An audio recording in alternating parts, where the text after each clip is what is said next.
So thank you very much, sir. Yeah, thank you.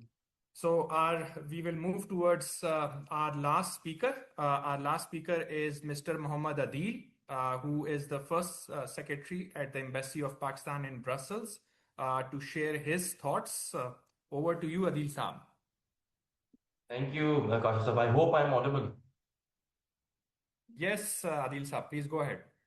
Perfect. So I'll try to keep the concluding remarks short and sweet. At the outset, I would like to congratulate Kashif Saab in particular and the Higher Education Commission for organizing yet another important information seminar. Having seen these seminars in the past, I can clearly attest to the value and the success of it. That now more and more institutions are being successful, and with Pakistan being the highest recipient for the 4 years. So the momentum is on our side. Very quickly, I'll just share a few thoughts with you. I'm both a scientist and diplomat by training, so I bring a very unique perspective to these discussions, especially from a science diplomacy perspective. The role of how the embassy in Brussels, as well as other embassies in the European capitals, can facilitate our researchers and higher education institutions. Because, at the end of the day, it is the caliber and the capability of our researchers, that is basically building a bridge. Some key takeaways that I would like to highlight is that, there's a need to bridge these silos, as is very wonderfully pointed out in the previous presentation about our success ratio. In addition to Erasmus, the EU also has the Horizon Europe instrument for research grants. We enjoy a very good success ratio in that program as well, but it's all about, getting more and more presence. So the embassy is your post in Brussels. Whoever you want to connect with, create synergies. I'll leave the email in the chat. Please reach out to us. We'll be more than happy to facilitate connections.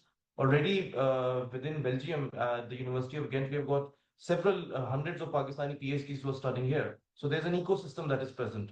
And in order to succeed with EU instruments, you need to create those linkages, especially as pointed out, like, the EU has a global gateway policy. So my recommendation would be to the applicants as well as our worthy academic colleagues, is to look at those policies.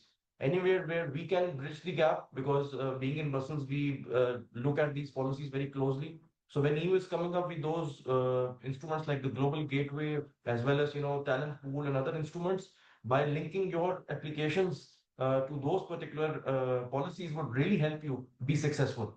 So whatever gap we can fulfill, and also look at the research trends within the EU. For example, migration has of late become a really good research area. So there are several institutions that are very useful in it. Pakistan and the EU have a migration and mobility dialogue as well. So there are mechanisms in place where you can do excellent policy research.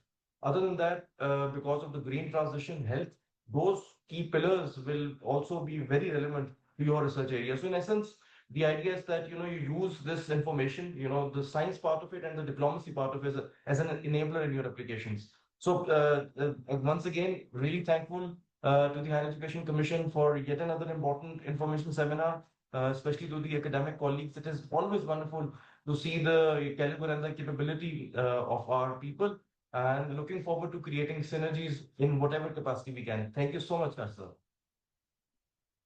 Thank you, Adil Saab. It is indeed a pleasure that our embassy in Brussels is very active regarding all the activities that you have mentioned. I'm sure that together we all can work towards strengthening our collaboration and making the most of the opportunities provided by this program.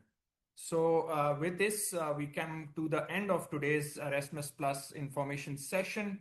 To quickly recap, Pakistani universities and their students may apply for 4 Erasmus Plus actions that include capacity building in higher education projects, where Pakistani HAIs and any public or private organization can have the opportunity to participate with universities from European Union member states or from the rest of the world.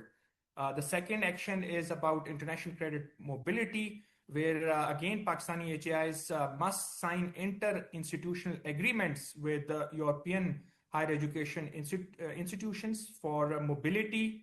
And the third one is Erasmus Mundus Joint Masters and Design Measures, where Pakistani universities have the opportunity to apply as partners for designing courses with the universities from European Union member states and the rest of the world. And then there is Jean Monnet Action, where Pakistani HEIs can teach and carry out research opportunities in European Union studies, policies, history, and development. So, in the end, we are sincerely thankful to all our guest speakers for taking time out of their busy schedules to share their experiences regarding different Erasmus Plus actions. We appreciate the faculty and staff of different universities for joining us for today's session. We got a lot done today. So thank you so much for your time and patience. Assalamu alaikum and goodbye. Wishing you all a pleasant evening.